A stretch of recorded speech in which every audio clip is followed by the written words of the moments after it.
রাখি বলতে আমরা শুধুমাত্র ভাই বোনের ভালোবাসার কথা ভাবি, কিন্তু আপনি কি জানেন যে এই রাখির সঙ্গে জড়িয়ে আছে শ্রীকৃষ্ণের একটি প্রচলিত গল্প। মহাভারতের একটি জনপ্রিয় কাহিনী অনুযায়ী শ্রীকৃষ্ণের হাতে একবার আঘাত লাগে এবং সেখান থেকে রক্তপাত হতে থাকে।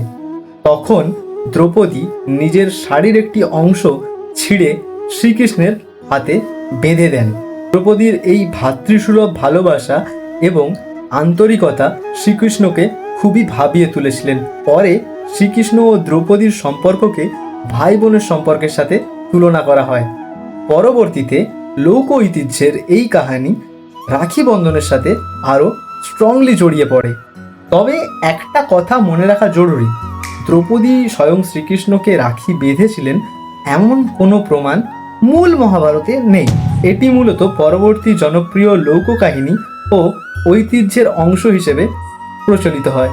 তাই রাখির আসল সৌন্দর্য শুধুমাত্র একটা সুতোতে নয়, এটা মনে করিয়ে দেয় সম্পর্ক রক্তের হলেই শুধু আপন হয় না, বরং সম্পর্ক যদি বিশ্বস্ততা এবং ভালোবাসা থাকে তবেই সেটা আপন হয়।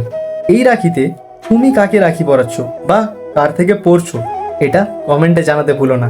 আর হ্যাঁ, এরকমই ভিডিও দেখার জন্য ফলো করতে পারো। ধন্যবাদ।